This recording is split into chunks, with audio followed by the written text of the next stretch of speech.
Il y a la porte du réveil devant cette épreuve. Après cette épreuve, c'est la porte du réveil, frère. Église de Jésus dans le monde, il y a la porte du réveil derrière cette épreuve, la porte du réveil. Personne n'empêchera ces réveils. L'église doit s'attendre à un grand réveil. La porte du réveil. Frère, même si moi je mourrai après cette vidéo, retiens que ce réveil c'est une porte fermée, ouverte qui ne se fermera pas, qui ne se fermera jamais.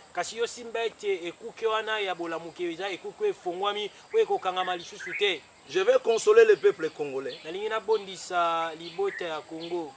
Je vous donnerai beaucoup d'autres messages de Dieu dans cette vidéo.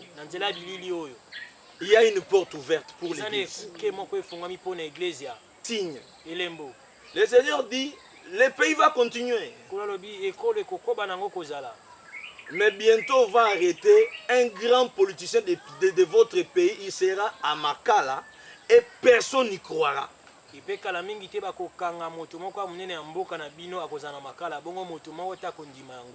Et après quelques mois, ça ne fera pas des jours, ça fera des mois. Je ne suis pas juriste. Et après quelques mois, mais ça ne dépassera pas 6 mois. Ça ne dépassera pas 6 mois. Cette affaire prendra fin. On fera sortir ce politicien de sa prison. On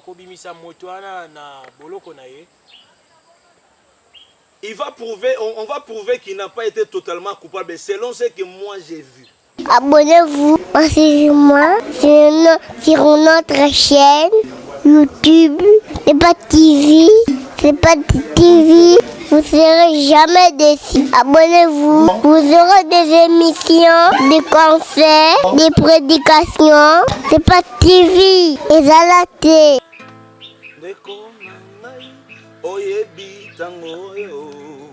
Emonani tango ya suka tokanisa elaka ya Yesu mokonzi peko sambi samana suka ndeko nanga oyebi tango yo emonani tango ya suka tokanisa elaka na Yesu mokonzi peko sambi samana suka tata wa bolingo alingaki biso atindeli biso Yesu Masiya oyo babungaki katina masumu bazwa lobiko senaye tata wa bolingo alingaki biso atindeli biso Yesu Masiya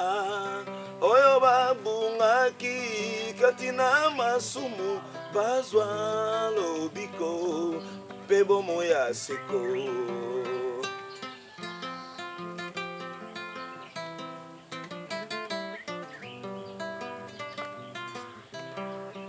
Koyana ye emonisami mpe na bilembo yango miso na biso ekomona elakisa biso ngonga ya Yesu mokonzi kozonga mwana moto ekomi pembeni ye o tata wa bolingo alingaki biso atindeli biso Yesu Masiya oyo babungaki katina masumu bazwa lobiko senaye kolo wa bolingo alingaki biso atindeli biso Yesu Masiya oyo babungaki katina masumu bazwa lobiko pebo moya seko ndeko ya kalelo ozwa bomoi ndeko ya kalelo ozwa bomoi o mama ya kalelo ozwa bomoi papa yaka lelo ozwa bomoi moninga yaka lelo ozwa bomoi ndeko yaka lelo ozwa bo nkolo wa bolingo alingaki biso atindeli biso Yesu Masiya oyo babungaki kati na masumu bazwa lobiko pe bomoi ya seko. Shalom peuple de Dieu de Kinshasa, de la RDC, de tous les pays d'Afrique et pourquoi pas tous les pays du monde. Ya Kinshasa, ya Afrika, pe ya bikolo nyonso ya mokili. Nous sommes ravis de nous retrouver encore devant vous dans cette nature qui témoigne la gloire de Dieu. Cette nature qui est un grand témoignage de la création de Dieu.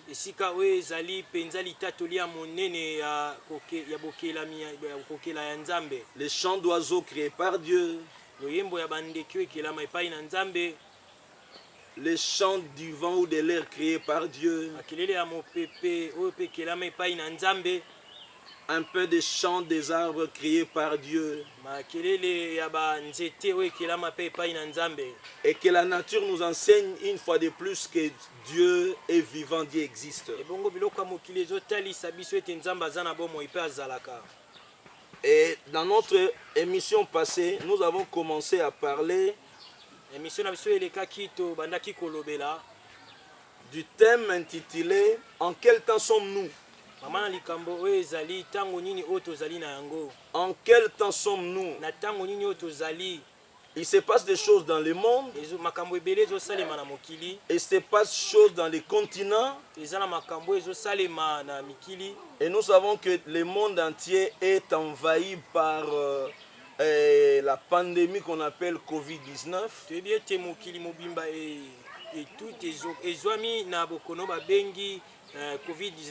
Et finalement, nous sommes envahis aussi par plusieurs types de prophètes et de prophéties.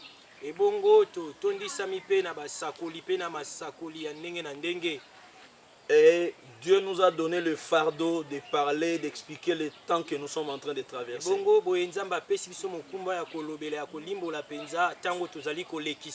J'ai dit la fois passée que nous croyons aux prophètes et aux prophéties.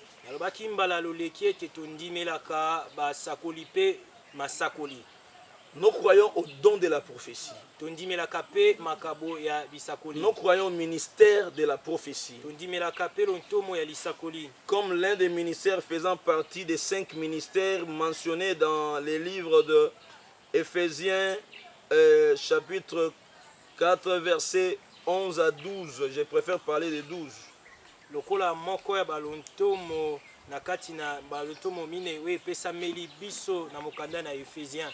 5, ça veut dire, donc je vois 1, 2, 3, 4, 5 ministères, apôtres, prophètes, évangélistes, pasteurs et puis docteurs ou enseignants.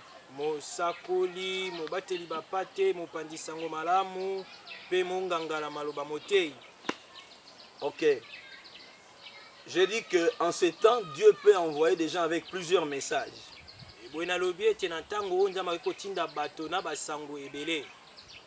Dans la Bible, chaque prophète avait son message.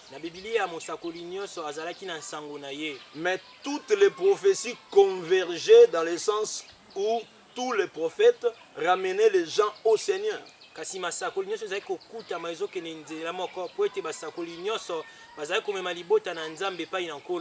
Donc, aujourd'hui, on peut avoir plusieurs prophètes et plusieurs prophéties, mais tout doit nous ramener à la repentance, au réveil, au changement de mentalité.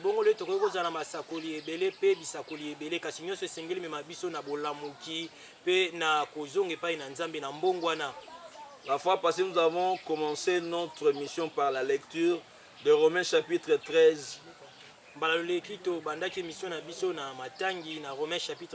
Là où l'apôtre rappelle à tout le monde qu'il faut reconnaître le temps, considérer le temps dans lequel ils sont en train de traverser.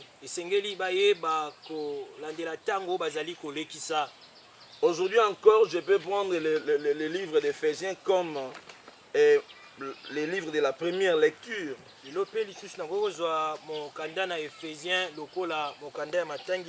Éphésiens chapitre 5. Éphésiens chapitre 5. Verset 14. Verset 14. C'est pourquoi c'est là qu'il dit, pardon, c'est là qu'il est dit, Ndewana alobi, réveille-toi, toi qui dors. Lamuka yo ozali kolala. Relève-toi d'entre les morts. Lamuka kati ya bawei. Et Christ t'éclairera. Pe Kristo ako ngengisa yo. L'apôtre Paul parle dans les livres d'Éphésiens du plan merveilleux de Dieu. Thomas Paul azoba na buku na ba Éphésiens o etali manaka ya malamu ya Nzambe. Le grand projet de Dieu de réunir tout le monde dans Jésus-Christ, c'est-à-dire Israël et les nations. Mabongisi munene ya Nzambe akusangisa bato nyonso kati na Kristo. Ini koloba Israël ape na bikolo. Mais au chapitre 5, il nous demande d'être imitateurs de Christ. Il explique la pratique des gens qui ont été prédestinés en Christ.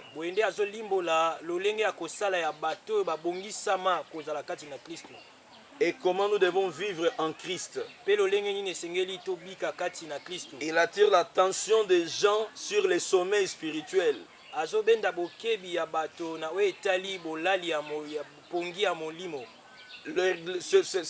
passage, c'est parmi les plus grands passages qui parlent de réveil dans tous les temps. Je veux que toi qui vois Covid-19, je veux que toi, pasteur, enfant de Dieu, toi qui vois comment les églises sont fermées, comment les entreprises sont fermées, Monsieur le Président de la République, Monsieur le Premier ministre, Messieurs les ministres et vaillants militants des partis politiques, j'attire l'attention de tout le monde à comprendre qu'il se passe quelque chose qui doit attirer notre attention.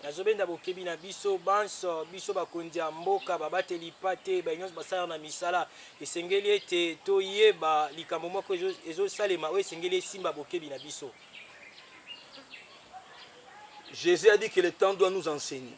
Il y a des gens qui sont en train de nous dire qu'il y a déjà enlèvement. Il y a des gens qui nous disent que c'est déjà la tribulation. Il y a des gens qui parlent de la manifestation de l'Antichrist avec 666, Apocalypse chapitre 13.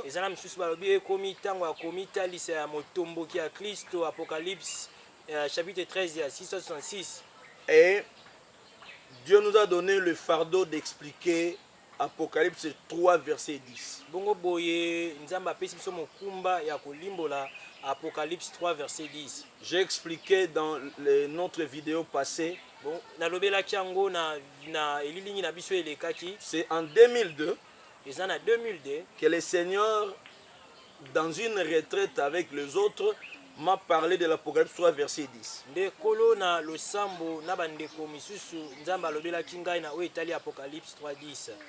Et l'Apocalypse 3, 10, si nous pouvons relire ça encore, je voudrais vraiment relire ça. Et moi aussi, quand le Seigneur m'avait montré, ça m'avait étonné. Parce que c'est lui-même qui me l'a expliqué. Je n'avais pas encore fait la théologie à l'époque. J'étais vraiment un ami de la Bible, de la parole de Dieu.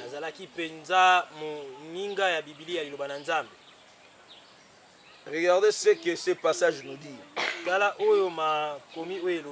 Parce que tu as gardé la parole de la persévérance en moi. Je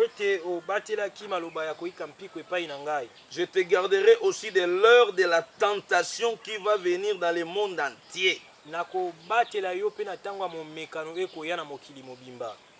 Pour éprouver les habitants de la terre.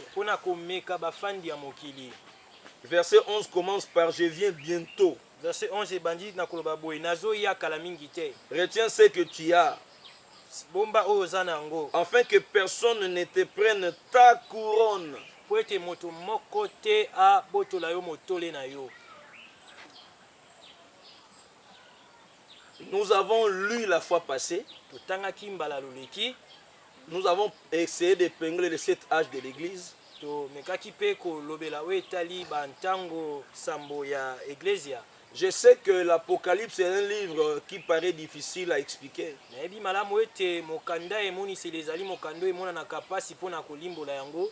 Et chacun l'explique de sa manière. Bongo moto nyonso alobelaka yango na lolenge na ye. Néanmoins, la théologie reconnaît 4 types d'explications. Et bongo boye kelasi ya théologie bango bayebaka lolenge mine ya kolimbola yango. Ou encore 4 types d'interprétations. Tope lolenge mine ya kolimbola yango. Et nous avons l'interprétation qu'on appelle prétériste. Tozana bao ba bengi ba prétériste. C'est-à-dire les gens qui tiennent compte seulement du contexte direct des livres pour dire que ce sont des événements déjà passés, finis. Il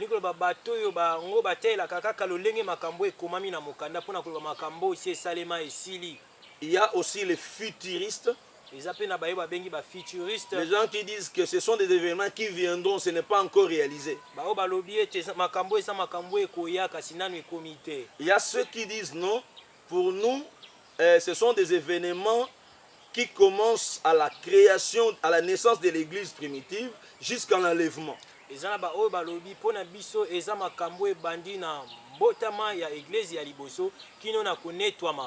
Ce sont des événements qui s'écoulent là-dedans. On les appelle des historicistes. C'est-à-dire des gens qui tiennent compte de l'histoire de tous les temps. Les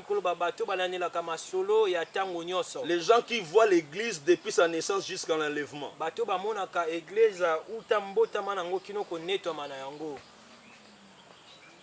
Et la 4e interprétation acceptée,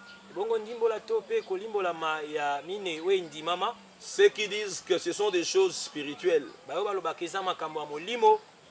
Ça s'est fait dans le passé. Ça s'est fait maintenant. Et ça se fera aussi dans le futur. Et je crois que dans une certaine mesure, toutes les 4 méthodes d'interprétation sont bonnes.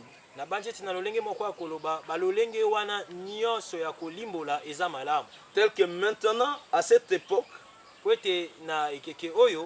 pour expliquer Apocalypse 3, verset 10, où on parle de l'église de Philadelphie, où on parle de l'épreuve ou la tentation, l'épreuve qui arrive pour éprouver le monde entier. Il faut comparer, il faut prendre l'église dans les 7 âges de l'histoire de l'église.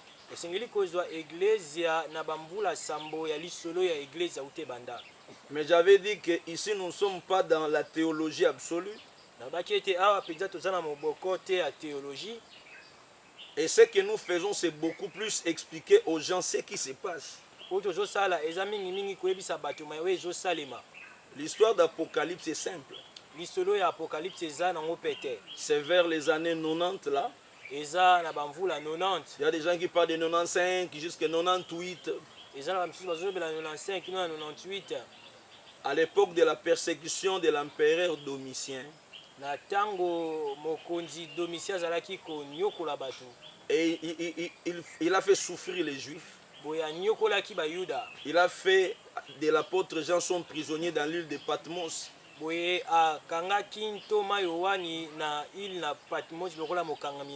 C'est comme chez nous on parle de Boulouo et Kafela, des prisons dans la forêt équatoriale.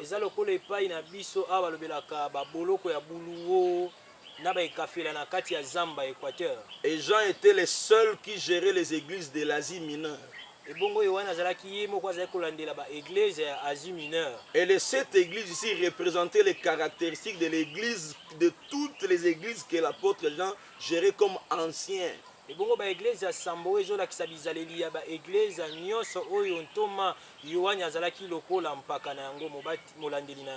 y avait une croissance de la persécution.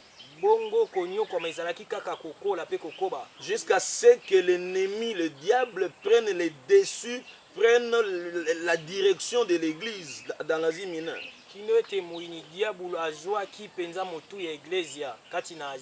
Le diable s'est préparé à prendre la tête jusqu'à s'asseoir là où le Seigneur devait gérer son église. Alors les églises dans cette panique, dans cette persécution, cherchaient la direction. Chaque église cherchait comment nous devons nous comporter, qu'est-ce qui se passe, qu'est-ce que nous devons faire.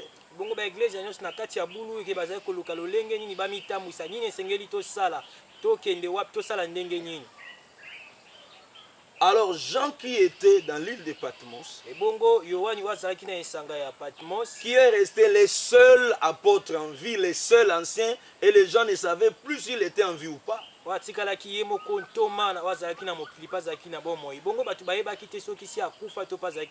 Le Seigneur Jésus l'a visité. Il s'est présenté à Jean. Et il lui a donné des signes vraiment que c'est lui Jésus. Ça, on en parlera dans d'autres vidéos. Alors il s'est préoccupé d'abord du temps présent des gens. Et le temps présent des gens, c'était la situation de l'église qu'il fallait résoudre.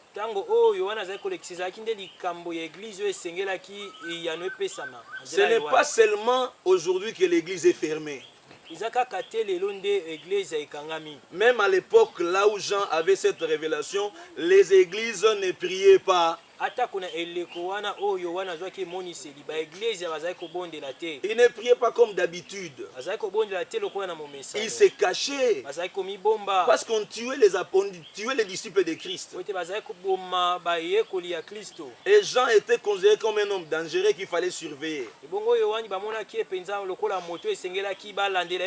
Mais Jésus a visité Jean pour lui donner d'abord la situation de chaque église.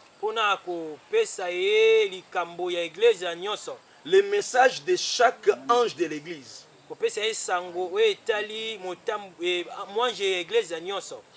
Que les églises étaient aussi fermées comme aujourd'hui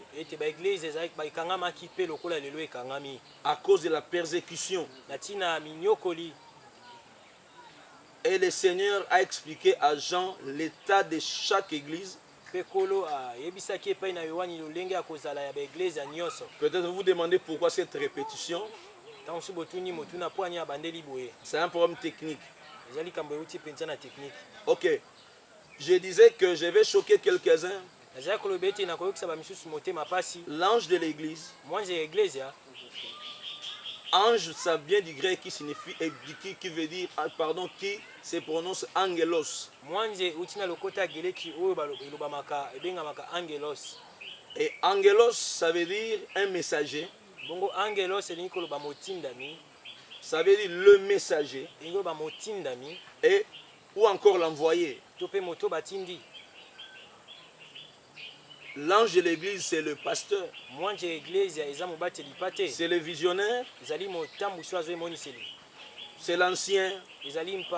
La personne qui a la tête d'une église. Mais cela n'exclut pas qu'une église est spirituellement un ange que Dieu a mis à sa disposition pour accomplir son ministère.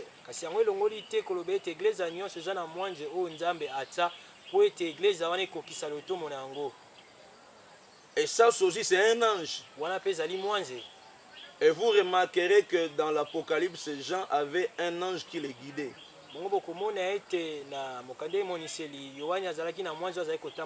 Et Pierre était aussi guidé par un ange dans son ministère, soutenu.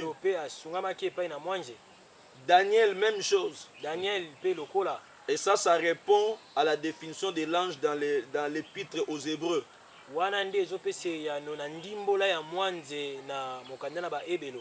Alors ça signifie que ce livre est concerné et celui qui gère l'église comme être humain.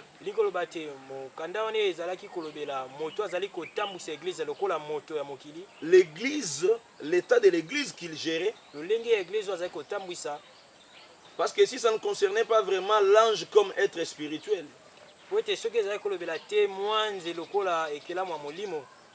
ange comme un être physique. Comme messager, pasteur, les dirigeants de l'église. Ces gens ont des imperfections, nous avons des imperfections aussi.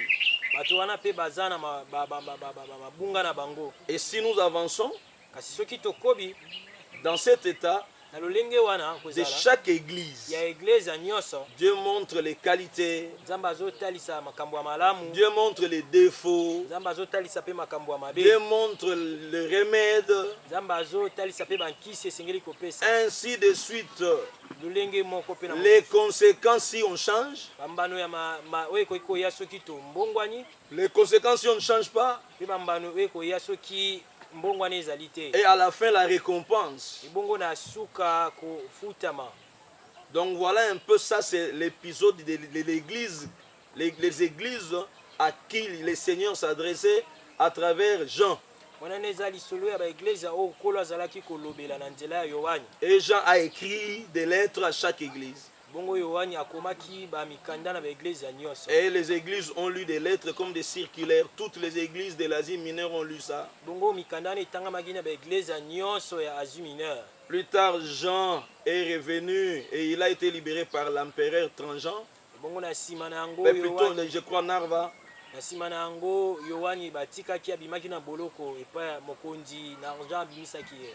Et il a été libéré, c'est comme ça que tout a continué avec l'apôtre Jean. Ok, maintenant, rentrons dans notre contexte. Je suis en train de démontrer que Apocalypse 3.10 parle de l'épreuve que nous vivons dans le monde entier.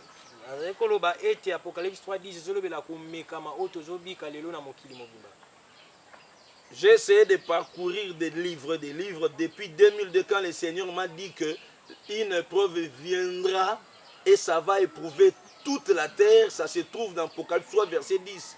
Avant que l'église ne revienne. Donc le Seigneur m'a dit ceci exactement. Donc cette épreuve arrivera. Après cette épreuve, ça sera le réveil. Et après le réveil préparera l'église à l'enlèvement.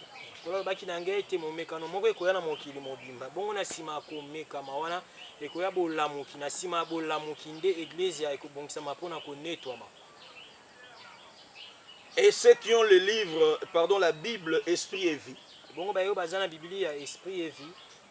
Donald Stample, c'est-à-dire le docteur qui a écrit la Bible version Esprit de Vie,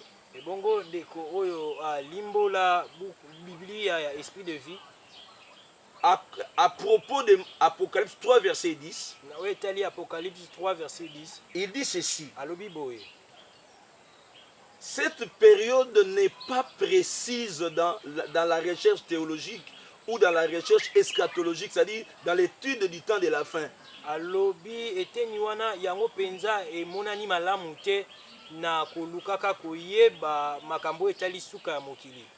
Mais il y a des choses qui relèvent de la fidélité de Dieu, de sa souveraineté, de révéler en temps utile au peuple, à son peuple, ce qui se passe.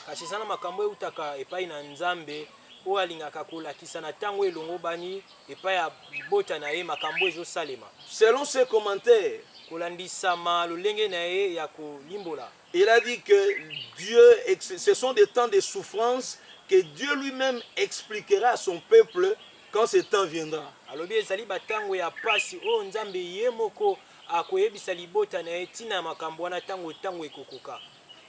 Parce que Apocalypse 3 verset 10, l'épreuve qui vient dans le monde entier. Si nous lisons dans Matthieu chapitre 24, à partir du verset 4 au verset 14, Jésus parle des événements qui vont arriver, qui devaient venir sur la terre. Il parle des événements que l'église va rencontrer avant l'enlèvement. Du verset 4 au verset 14. L'église va constater ces choses.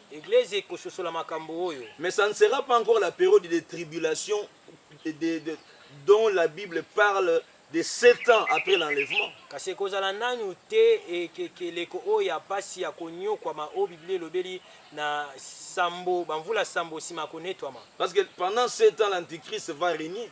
Bate uta bamvula sambo motomboki ya Kristo yenda kodondwa. Il va régner après l'enlèvement, pas pour le moment. Akodondwa nsima ya konetwama. Maintenant, il ne peut pas régner. Sasa epi akoki kodondwa te. Parce que l'église est encore là. Kwete église ezananu. L'église n'est pas encore enlevée. Kwete église anaino enetwami te. Chrétiens, Au Kristo. nous ne sommes pas dans l'enlèvement.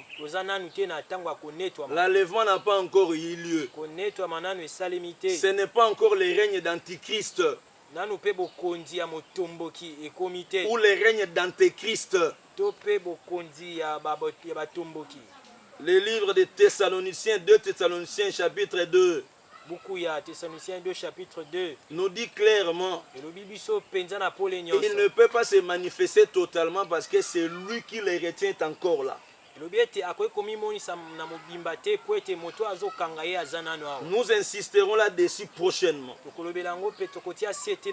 Nous parlerons la puissance de l'église dans le réveil de la fin des temps. Mais je vais vous faire remarquer quand même le verset 13, verset 14, mais en commençant par le verset 12 de Matthieu 24.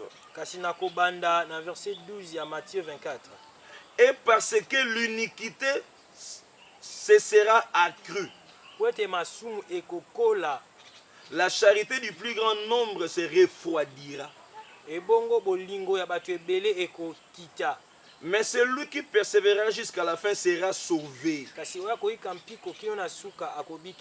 14 dit, cette bonne nouvelle du royaume sera prêchée dans le monde entier pour servir de témoignage à toutes les nations. Alors viendra la fin. Et si je compare, je prends ces versets, si je peux mettre ça en face de l'Apocalypse 3, versets 10 à 11.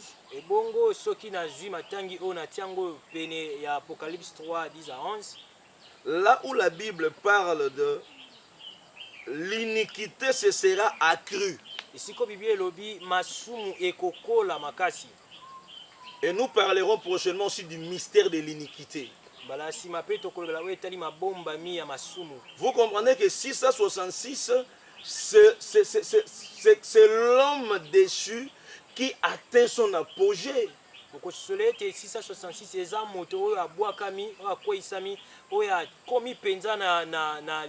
C'est l'homme du péché qui atteint le haut sommet de son péché.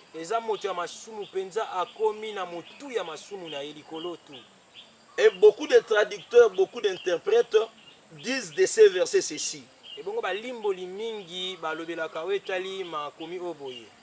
Ils disent que ça s'interprète comment? C'est-à-dire que le péché va s'accroître dans le monde. L'Église vivra un moment où le péché va s'accroître et jusqu'à déranger l'Église, jusqu'à déranger les croyants, où l'homosexualité, ou le lesbianisme, ou l'impudicité, où la dépravation des mœurs va prendre vraiment son apogée. Les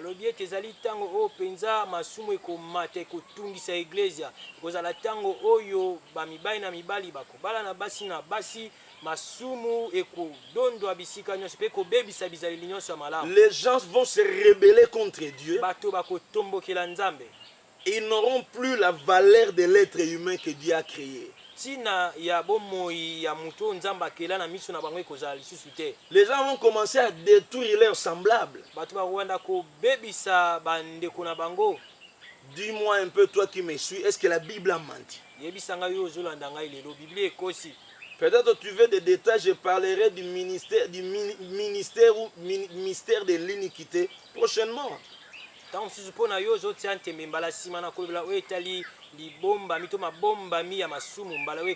L'injustice dans nos pays.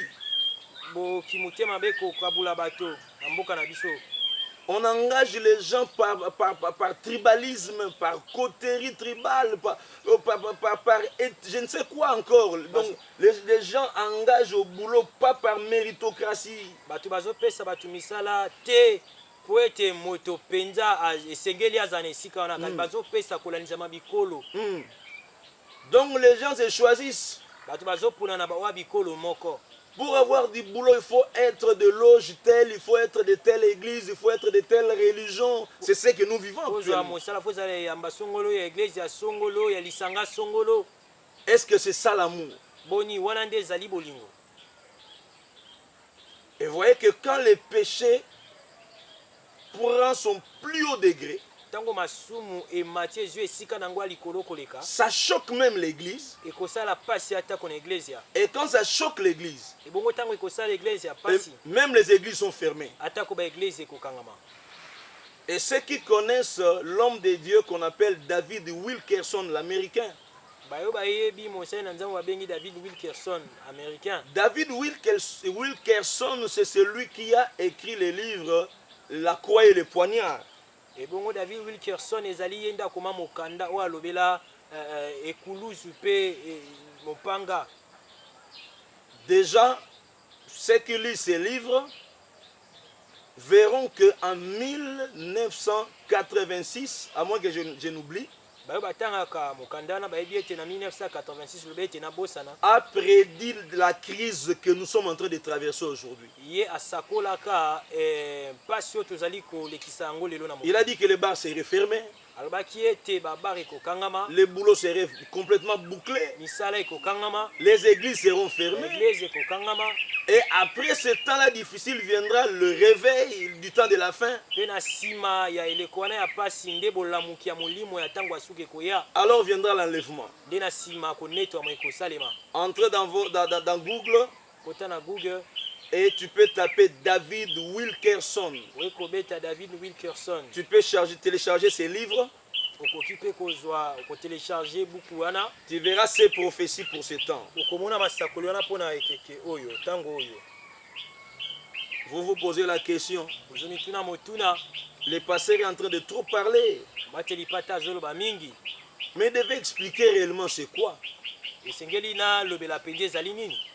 Je suis en train de situer ce passage. J'avais dit que je donne d'abord les prophéties ou la prophétie biblique.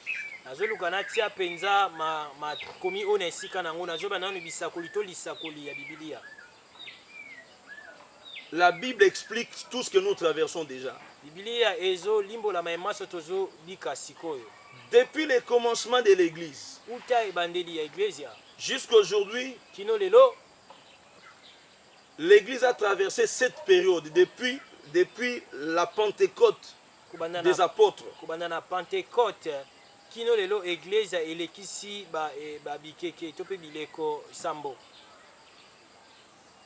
Ceux qui connaissent l'histoire savent que déjà l'église qui a commencé en l'an 33 jusqu'à l'an 100 a traversé cette période de la chaleur du Saint-Esprit et la puissance du Saint-Esprit à l'œuvre. Et Jésus pouvait être vécu à travers les apôtres.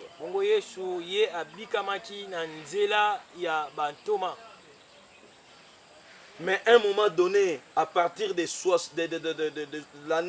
années 58,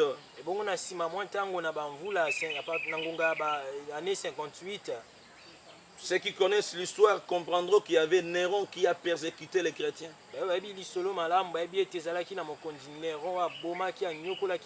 Après lui, c'était l'empereur Vespasien qui est venu et dont le fils, chef de l'armée, général Titus, a détruit le temple de Jérusalem.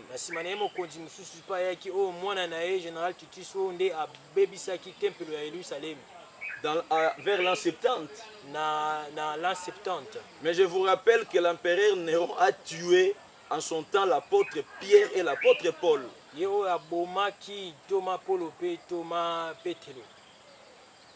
En l'an 70, Titus a détruit Jérusalem. Et la persécution a continué bongo konyokola ekobaki jusqu'à l'époque de Domitien. kino na tango ya Domitien. Et quand Narva est venu, il a libéré Jean. Bongo tango Narva yaki nde ya bimisaki Yohani na boloko. Et finalement, les choses sont redevenues un peu calmes. Cette période est considérée comme l'église d'Éphèse. Éphèse, l'église apostolique, l'église qui avait beaucoup de puissance, qui avait la parole, qui avait la plénitude du Saint-Esprit et la démonstration de Christ. Et après ça, nous sommes passés à la deuxième église. Deuxième église s'appelle Smyrne. Elle est comparée à l'église des martyrs. Et ceux qui connaissent l'histoire comprendront que à partir de l'an 100 jusqu'à 313 à la conversion de l'empereur Constantin, l'église a connu des problèmes, persécutée par les Romains. Il y avait plus d'apôtres. Mais je vais encourager les Africains. Dieu a relevé beaucoup de gens pour défendre la parole de Dieu. Dieu a relevé des gens pour défendre l'église dans le monde. Et nous avons eu, bien qu'il y avait des disciples, des gens tels que Polycarpe et Papias.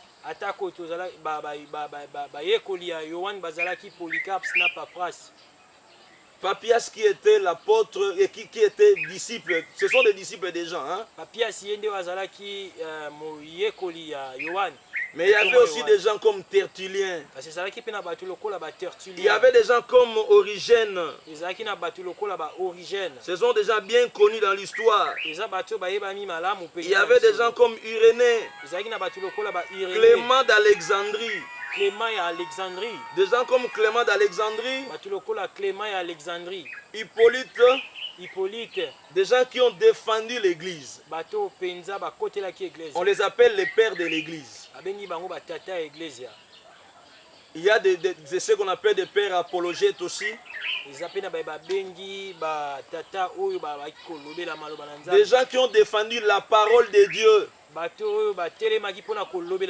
Ils ont défendu la Bible. Ils ont gardé l'interprétation de la Bible.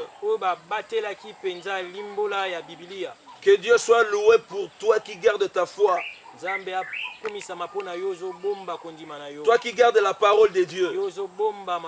C'est le temps de chercher Dieu dans la Bible. C'est le temps de chercher les dieux de la Bible. La Bible n'a pas vieilli. La Bible a fait son expérience dans le monde. C'est le livre le plus vendu. Les livres qui disent des choses qui se vérifient. Et les livres qui a résisté à la persécution et nous l'avons entre nos mains aujourd'hui. Alléluia, que Dieu notre Père soit loué. Après, c'était la troisième saison de l'église. L'église de Pergame. L'église de Pergame, c'est l'église après des siècles de persécution.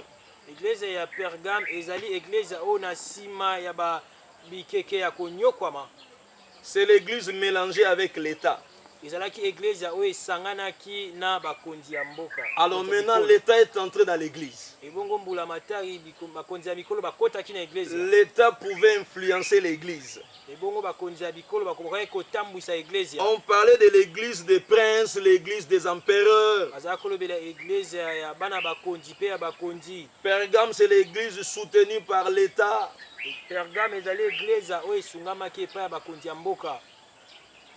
Satan qui attaquait l'église de l'extérieur est entré finalement dans l'église à travers l'État.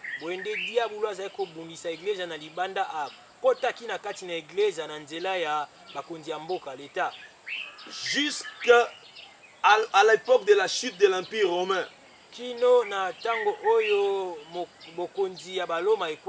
Parce que l'Empire romain, à un moment donné, était divisé en deux, l'Empire romain d'Orient et d'Occident.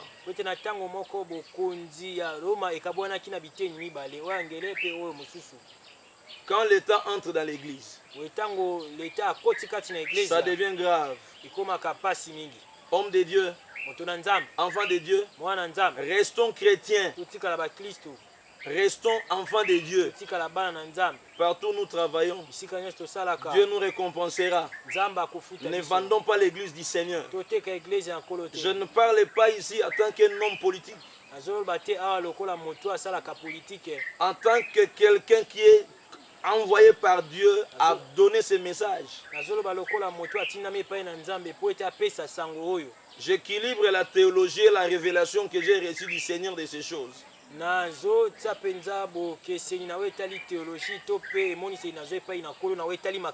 Ici je résume l'histoire. Mais mon insistance sur l'Apocalypse 3.10 relève de la révélation du Seigneur lui-même.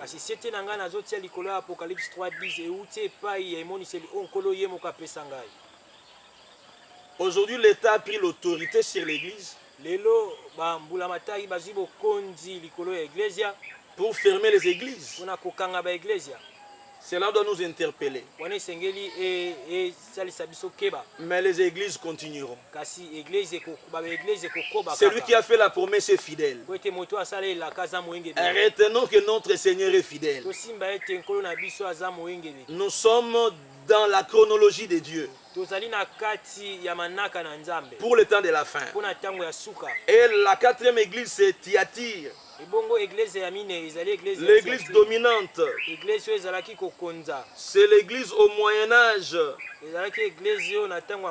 Tout le monde sait qu'au Moyen-Âge, il y a eu trop de choses. C'est la période où la papauté a régné.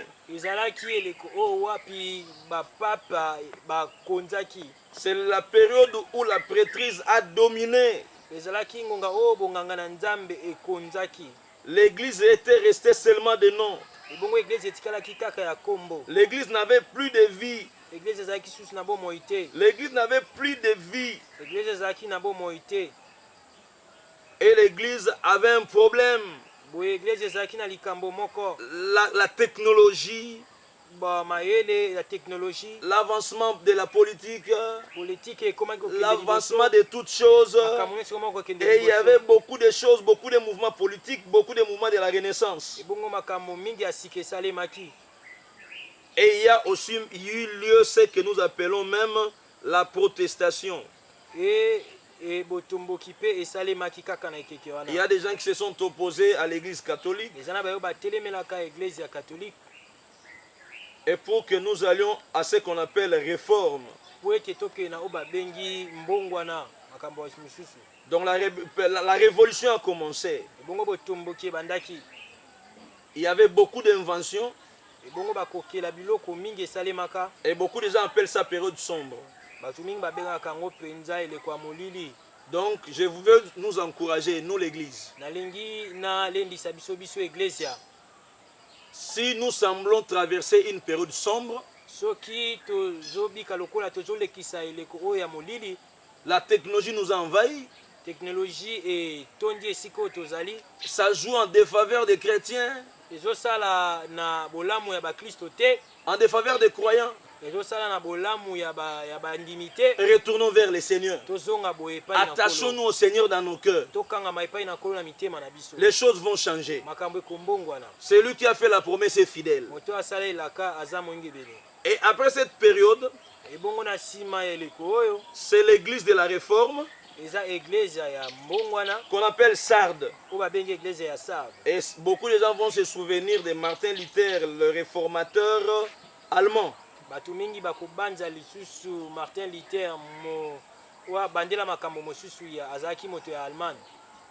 Et le protestantisme a eu lieu à partir de ces moments-là.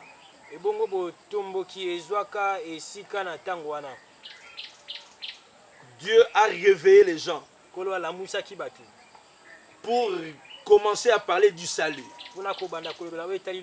pour commencer à parler de la nouvelle naissance, pour reparler du salut par la grâce au moyen de la foi.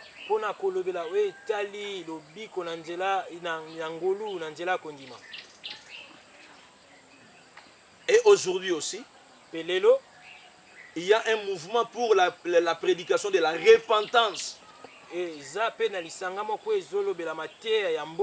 C'est le mouvement du réveil du temps de la fin. Il y a toujours un temps où les gens se réveillent, mon bien-aimé. Il y a toujours le temps où les gens se réveillent. L'église a connu un moment sombre. Même dans notre pays, un moment très difficile où on doute même des hommes de Dieu, où les gens fuient le monde pour venir à l'église. Ils trouvent une porte du séjour des morts dans l'église.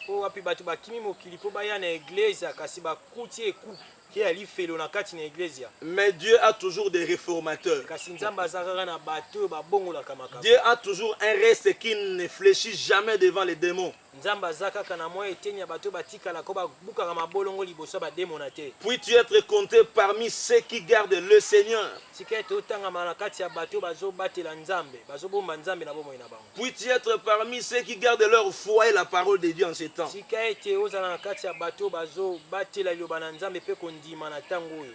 Et les gens vont comprendre que après l'église des réformes,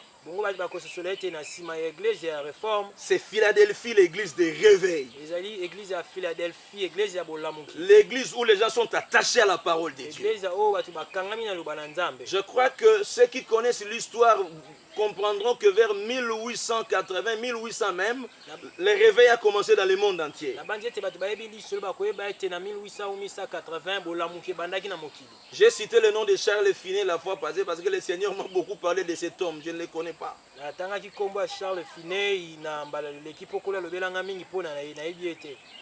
Et j'ai eu à lire quelques livres de Charles Finet. Mon bien-aimé, je te dis que c'était la période où la repentance a été prêchée. Nous parlerons du réveil dans nos prochains numéros. Mais aujourd'hui encore, je vais parler de Philadelphie comme l'église que nous traversons. Apocalypse chapitre 3. Revenons là-dessus. Je sais que les théologiens vont me poser des questions. Il n'y a pas de problème, je vous attends. La Bible a son explication elle-même. Mais le Saint-Esprit est là pour nous illuminer. Je ne fais que mon devoir afin d'être en paix avec mon Seigneur. Je sais qu'il y a difficulté de tracer une nette démarcation entre l'église de Philadelphie et de Laodicée, la dernière église.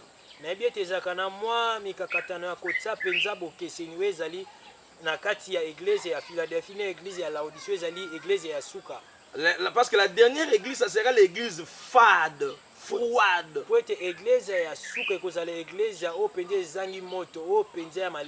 L'église sans le Saint-Esprit. Nous savons que maintenant même, il y a des églises sans vie. Mais l'église corps du Christ est vivante.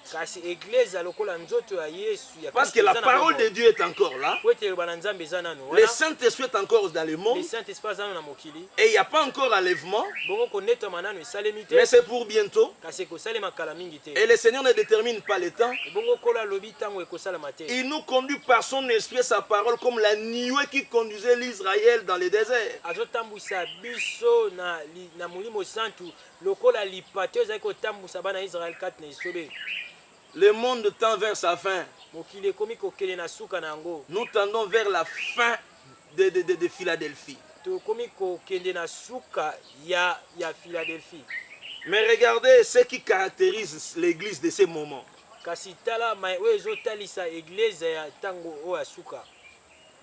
Jésus se présente comme celui qui tient la clé de David. Yesu a mimonisi lokola moto wa simbi ba fongola ya David. Celui qui ouvre, personne ne peut fermer. Moto wa fongola ka moto eko kangazate. Celui qui ferme, personne ne peut ouvrir. Moto wa kanga ka moto eko fongola zalite. Ce qu'il a décidé pour ce temps doit se faire. Oya kanya sala pona eleko oyo ko salema. C'est l'épreuve que nous traversons. Eza ba mimekano tozobika sikoyo. Il se lève comme celui qui a le dernier mot de Covid-19. Azotelema lokola moto azani loba ya suka na we tali Covid-19. Comme celui qui a le dernier mot d'Ebola. Lokola moto azani loba ya suka na we tali Ebola. Comme celui qui a le dernier mot des autres virus. Lokola moto azani loba ya suka we tali ba mokono mususu. Vous savez que Matthieu 24 a parlé des événements répétitifs. Matthieu 24 lobela makambo eko banda kozongaka. Des famines, des maladies, des guerres. Banzala ba bokono ba bitumba. Et nous pouvons compter aussi cette maladie Covid-19 parmi les armes de guerre. Les gens appellent ça guerre bactériologique, guerre biologique. Vous appelez ça comme vous voulez. Moi je l'appelle épreuve permise par Dieu. Épreuve permise par le Seigneur pour ce temps de la fin. Il dit, je connais tes œuvres. Voici, tu as peu de puissance. Frère, est-ce que nous pouvons comparer l'église d'aujourd'hui à l'église apostolique?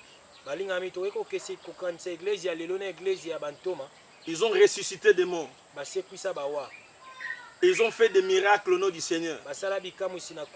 Soyons conscients que même si ça s'est fait, mais ce n'est pas chez tout le monde. Nous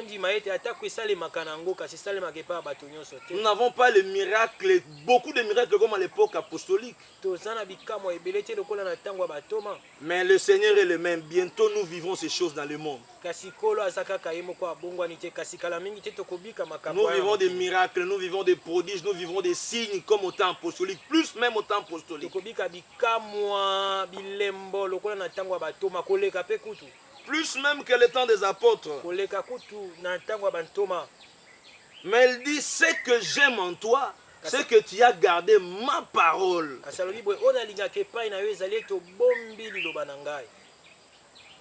Le Seigneur insiste sur sa parole. Il dit, tu n'as pas renié mon nom. Je dis à quelqu'un qui est atteint de cette maladie, ou une autre maladie, tu peux mourir sans tomber malade. Mais ne renie jamais le nom du Seigneur. Ne renie jamais le nom du Seigneur. Parce que quand tu meurs d'une maladie, il y a l'enlèvement qui t'attend. Si tu es en Jésus. Et le jour où tu meurs, la maladie meurt. Ton infirmité meurt. Le jour où tu seras enlevé, tu ressusciteras avec un nouveau corps. Sans aucun défaut physique. Quel corps de gloire, alléluia. Ça j'aime, ça me fait du bien. Ne renie pas le nom du Seigneur. Le Seigneur dit, j'ai mis devant toi une porte ouverte que personne ne peut fermer. Permettez-moi de déclarer au nom du Seigneur, il y a la porte du réveil devant cette épreuve. Après cette épreuve, c'est la porte du réveil, frère. Église de Jésus dans le monde, il y a la porte du réveil derrière cette épreuve, la porte du réveil. Personne n'empêchera ces réveils. L'église doit s'attendre à un grand réveil. La porte du réveil. Frère, même si moi je mourrai après cette vidéo, retiens que ce réveil c'est une porte fermée, ouverte qui ne se fermera pas, qui ne se fermera jamais. Kasi yo simba ete ekuke wana ya bolamuke eza ekuke efongwami oyo ekokangama lisusu te. Mais regarde, ne t'inquiète pas, je serai vivant. Kasi tala kobanga te na kozana bomoi. Alléluia, parce que le Seigneur m'a dit que des choses qu'il m'a montrées, je vous le dirai prochainement, je verrai ces choses. Je vais consoler le peuple congolais. Je vous donnerai beaucoup d'autres messages de Dieu dans ces vidéos. Il y a une porte ouverte pour l'Église. J'ai commencé à vous flasher quelques vidéos de prophéties ou des messages que le Seigneur me donne.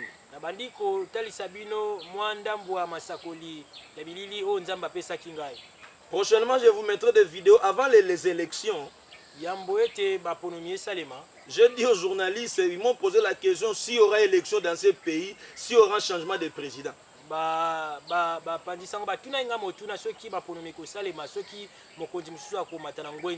Canal Kin en direct, je leur ai dit que Dieu a décidé qu'il y ait changement de président. J'ai ces vidéos dans ma maison. De Canal Kin et le pasteur Joly, journaliste, est encore vivant et peut témoigner ses prophéties.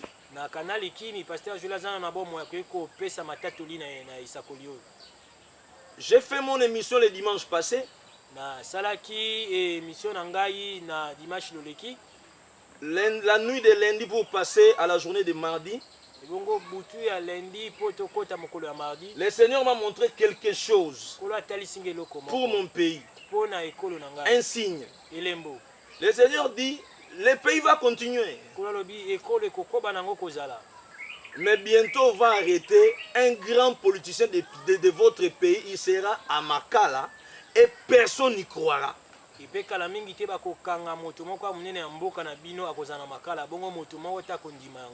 Et après quelques mois, ça ne fera pas des jours, ça fera des mois. Je ne suis pas juriste. Et après quelques mois, mais ça ne dépassera pas 6 mois. Ça ne dépassera pas 6 mois. Cette affaire prendra fin. On fera sortir ce politicien de sa prison.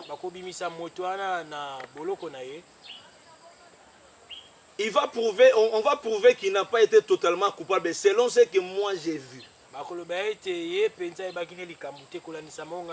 Bon, disons seulement qu'on dit en français, on dit il sera acquitté.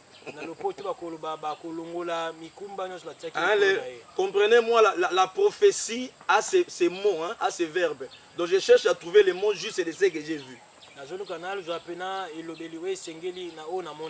Et les journalistes ont mis des micros, des caméras à sa sortie de la prison.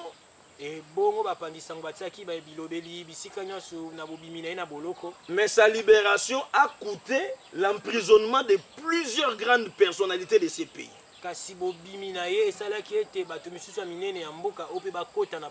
Beaucoup ont remplacé. J'ai dit au Seigneur, c'est quoi? Ça signifie quoi? Le Seigneur m'a dit, ça se fera comme je te le montre. Frère, je l'ai dit pour te dire encore, ma soeur, je le répète, bien aimé, je reprends, il y a la porte de grand réveil du temps de la fin après cette épreuve. Tu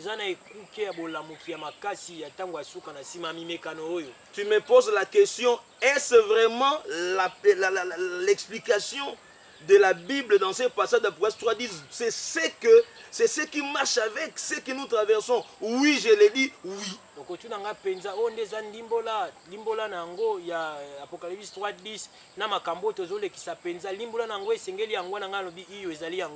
Ce que m'a dit le Seigneur, c'est ce que j'ai dit. Si tu es théologien, je suis théologien, il n'y a pas de problème. Écris-moi à partir de mon numéro. Écris même à partir de ce numéro-là sur WhatsApp. Écris-moi sur kiongadoudou@gmail.com. Je vais te lire, je vais te répondre. Nous ne sommes pas au temps d'affrontement spirituel. Nous sommes au temps de la complémentarité où la parole de Dieu seule doit triompher. Le réveil est à la porte. Le réveil est à la porte. Chaque réveil a été précédé par une période sombre.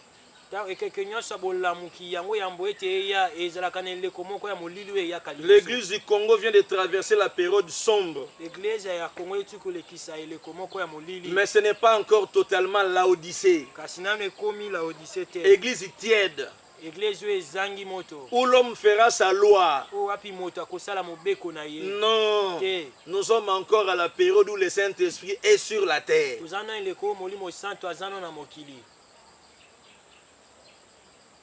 Il dit, voici, je te donne ceux de la synagogue de Satan qui se disent juifs et ne le sont pas.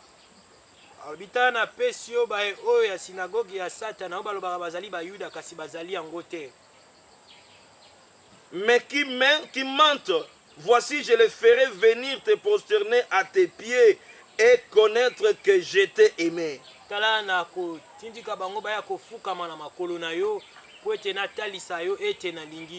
Je ne suis pas les occultistes. Ce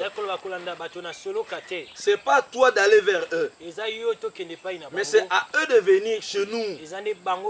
Ça, c'est ce que Dieu a dit à Jérémie. Nous sommes au temps où ceux qui ne connaissent pas le Seigneur doivent venir au Seigneur. Prochainement, je vous montrerai dans les autres prophéties que le Seigneur m'a montré depuis 2002 comment dans les prochains jours les églises vont se fermer.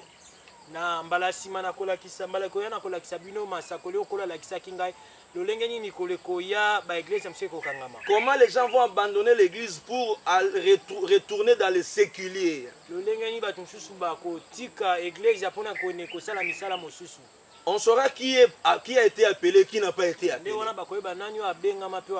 Il y a tellement de choses qui arrivent. Je suis sûr de ce que j'ai dit. Par l'Esprit de Dieu. Je suis en train de répondre à quelqu'un qui se pose la question, en quel temps sommes-nous? En quel temps sommes-nous? Il est encore temps de revenir au Seigneur. Donne ta vie à Jésus. Vous voyez qu'il y a des gens qui se passent pour des juifs, des serviteurs de Dieu, mais qui ne le sont pas. Ils sont en train de mentir. Qui se réunissent au nom du Seigneur alors qu'ils ne lui appartiennent pas. Mais si nous gardons la parole de Dieu, à qui iront-ils se confesser? C'est vers nous, ils viendront nous chercher. Pasteur, même si tu as 50 personnes, même si tu as quelques 100 membres seulement, garde la parole de Dieu. Les jours à venir, il y a des gens qui viendront te laisser des membres que tu n'avais pas gagnés. Mais toi, tu vas les conduire vers le Seigneur. Tu deviendras leur pasteur. Il y aura beaucoup de prophéties bibliques qui vont s'accomplir en masse les prochains jours. Ils viendront se prosterner auprès de nous. Les occultistes viendront. Vous verrez encore des témoignages qui viendront de par-ci par-là. Des frères assidus dans la parole vont faire des délivrances des occultistes, des magiciens, vous verrez encore ça.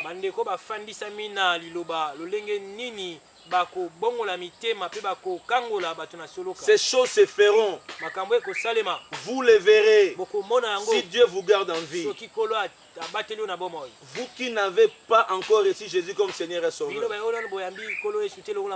Vous qui ne croyez pas à la Bible. La Bible a-t-elle vieilli? Mais ce que la Bible a écrit est prouvé.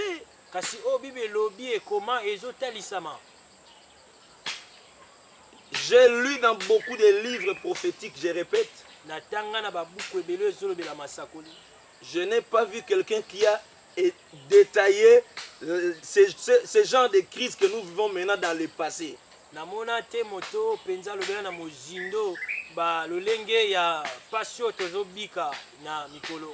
Ça n'a jamais existé. Ça n'a jamais existé. C'est une grande première. Les jours passés, le secrétaire des Nations Unies dira, est-ce qu'on peut arrêter les armes, on peut arrêter la guerre?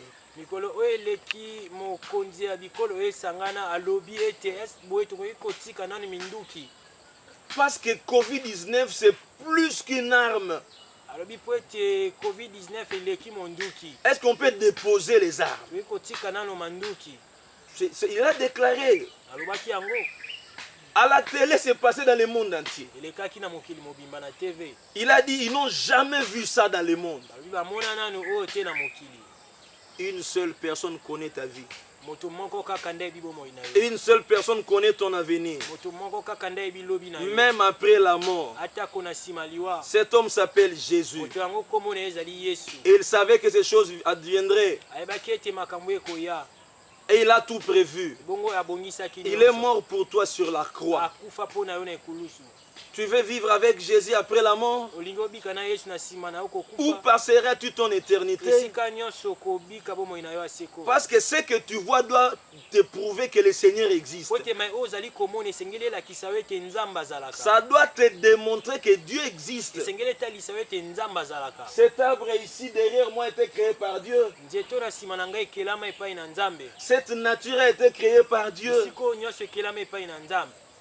Ce n'est que Dieu. Ce n'est que le Seigneur qui est le vrai Dieu, le Créateur. Lui qui nous a envoyé Jésus. Il n'y a de salut en aucun autre nom. Un enfant de Dieu n'a pas peur de Covid-19. S'il meurt de Covid-19, Covid-19 ne va pas l'empêcher de se ressusciter, d'être enlevé quand le Seigneur reviendra. Tu veux donner ta vie à Jésus. Tu veux le faire maintenant. Tu peux expérimenter Jésus toi-même. C'est simple. Tu fermes tes yeux là où tu es.